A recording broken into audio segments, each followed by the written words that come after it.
Students, today we will discuss about the heredity and evolution. First, what is heredity? Heredity refers to the transmission of the character. It is the transmission of the character or the traits from one parent to the offspring. That is called heredity. Variation. Variation refers to the differences in the character or the traits among the individual of the same species. Now, what is the importance of the variations? They enable the organism to adapt themselves in the changing environment. Variation form the basis of the heredity. They form raw material for evolution and development of the new species. Heredity and variation in asexual reproduction. In asexual reproduction, organisms raised are the exact copies of their parents. They are the exact of their parents. They tend to preserve the similarities among all the individuals belonging to the given line of the descent. They exhibit little variation. The variations are very little due to the some environmental factors or the mutations, which are sudden changes in the genes. What is mutation? Mutations are the sudden changes in the genes. Heredity and variation in sexual reproduction. In sexual reproduction, two parents are involved. Here the two parents are involved and there is the formation and fusion of the gametes. The offspring show variations from their parents due to the crossing over and exchange of the gene segments. In the sexual reproduction, gene segments changes and crossing over take place and there is a lot of variations between the even two siblings. They are not carbon copy. They are not carbon copy of their parents due to the recombination of the parental gene or due to the crossing over exchange of the gene segments. So variations which occur are heritable. These are the heritable. What is inherited trait? It is the transmission of the particular characteristics from parents to their offspring, generation to generation, which bear all basic features with great deal of the variations. These traits are having by birth. These traits are given to the organism by birth, not acquired during the lifetime. Mendel was an Austrian geneticist and is regarded as the father of genetics. His experiment with garden pea, scientific name is the Pygium stivum, constitutes the foundations of the modern genetics. Mendel experiments on inheritance of the traits. Mendel used a number of contrasting visible characters, which one can see easily. Visible characters in the garden pea like the round or wrinkled seed, tall or short plant, white or violet flower, etc. Now, one visible contrasting character. Mendel took pea plants with different characteristics, such as the tall and short plant. First generation or F1 progeny thus formed are tall. Mendel then allowed the F1 progeny plant for the self-pollination. Second generation or F2 progeny of the F1 tall plants are not all tall. Some were short. This indicates that both tallness and the shortness traits were inherited in F1 plants, but only the tallness traits was expressed. Thus, two copies of the traits are inherited in each sexually reproducing organisms. In one visible contrasting character, Mendel crossed the tall and short plant. Tall and short plant. This is the phenotype and this is the genotype of the tall plant is capital T and genotype of the small plant is small t. When Mendel crossed this in F1 generation or first filial generation, the gamete formation is capital T and small t. And in this all the offspring were tall. Then he self these plants capital T, small t, then gamete formed is capital T and small t and capital T and small t. Then he cross over this And in the F2 progeny, 3 plants were tall and 1 plant were short, and the ratio was 3:1. In the one visible contrasting character, ratio was 3:1. In the figure, both capital T and capital T small t are tall plant. Here these are the tall plant, while only small t is a short plant. This small t is short plant. A single copy of capital T is enough. It is enough to make the plant tall, while both copies have to be small t for the plant. When the both the small t, then only will be the plant will be short. Otherwise, if there is one capital T, then the plant will be the tall.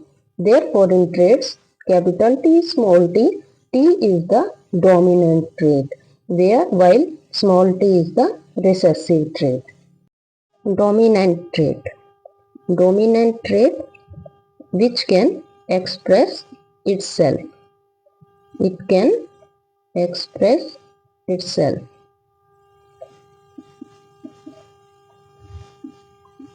Capital T. And recessive trait is which cannot express. Which cannot express itself. It will be hidden.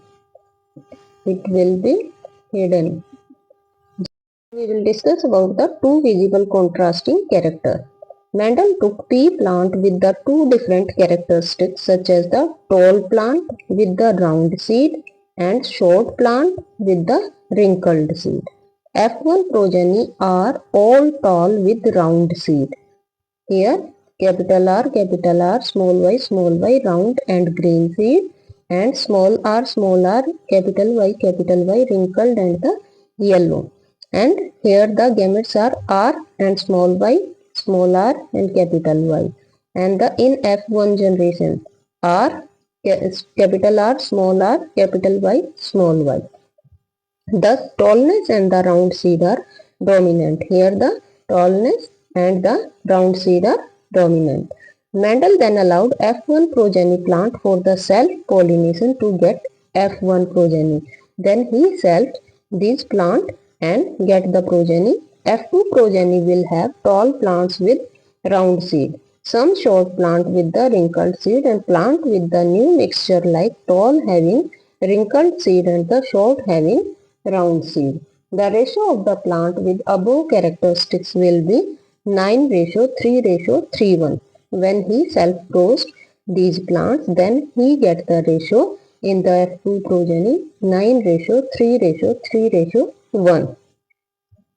Therefore, tall and short traits and round wrinkled seed traits are independently inherited.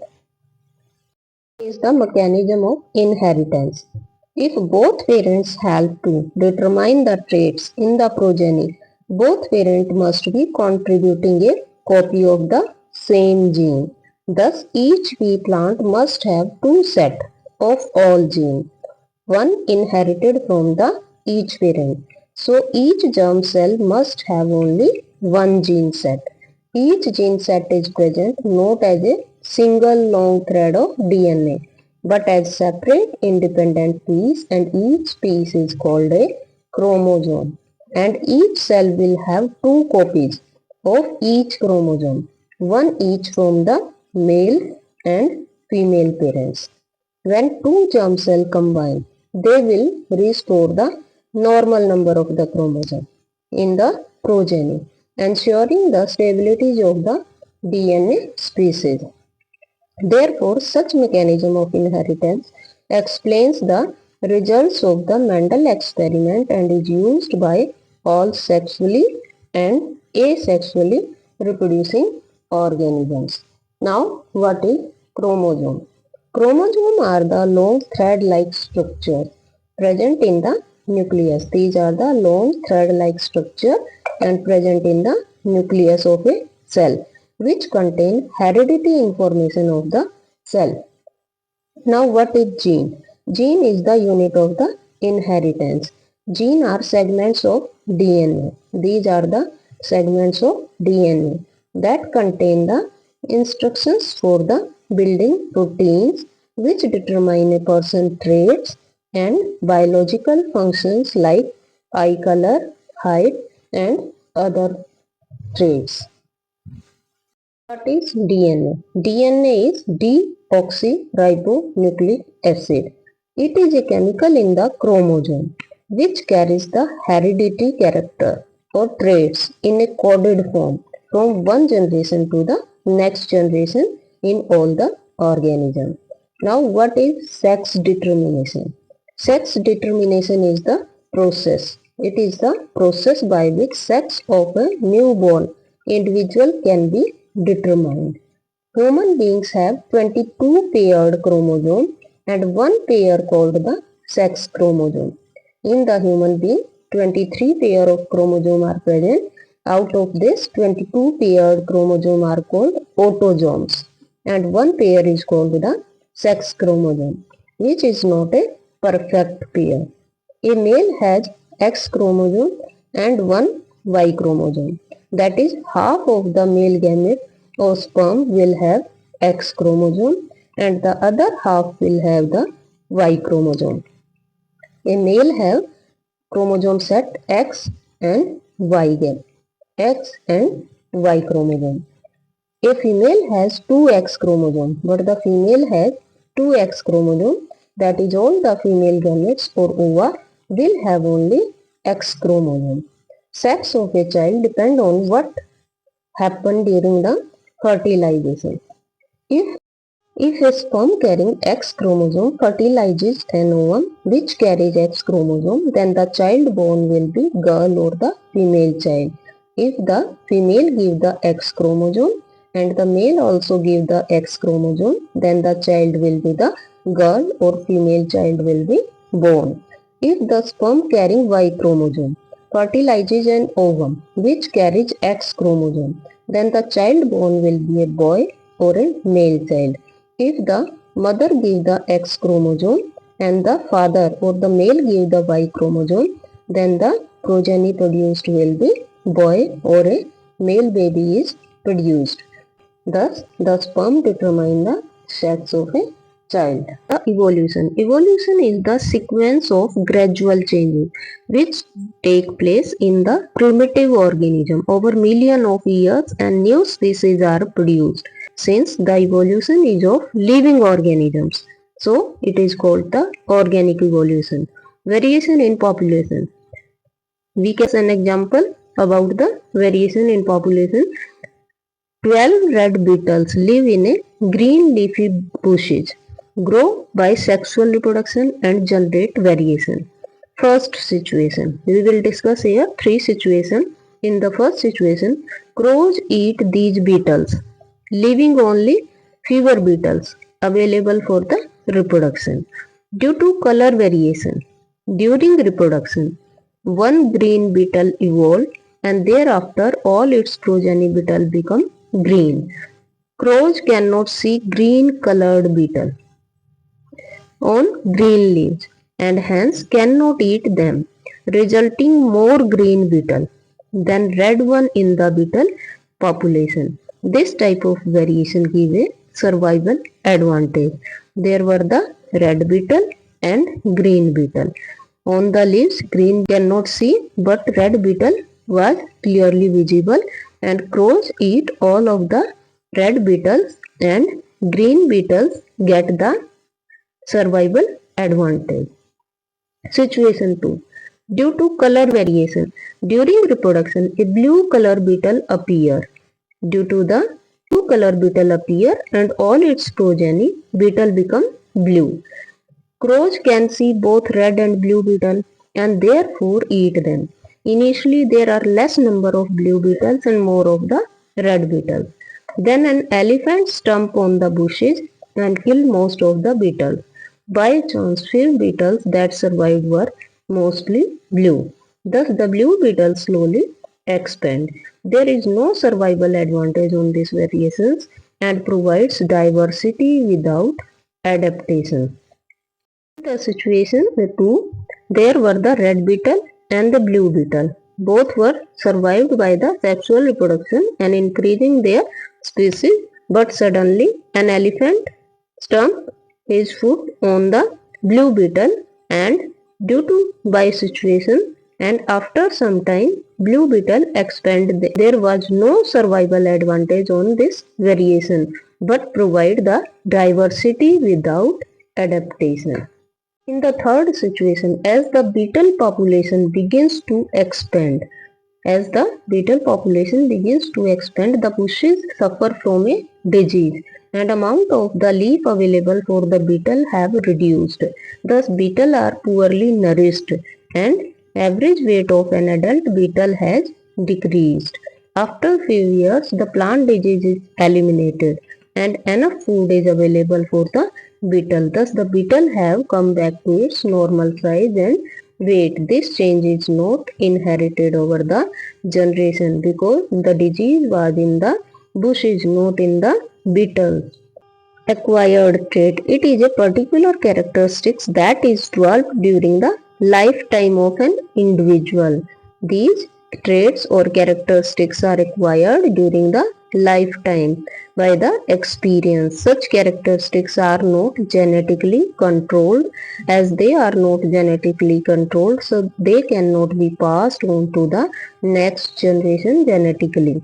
Speciation. It is the evolution of the reproductive isolation among one's interbreeding population. That is the development of one or more species from the existing species. Microevolution. Evolution at the small scale. It is the evolution on a relatively small scale involving the emergence of new species or the new groups below the species level, such as races and subspecies which are significant. They also change the common characteristics of the particular species. Gene flow. It is the exchange of the genetic material by interbreeding between population of the same species or between the individual within a population. Gene flow increase the variation of the genetic composition of a population.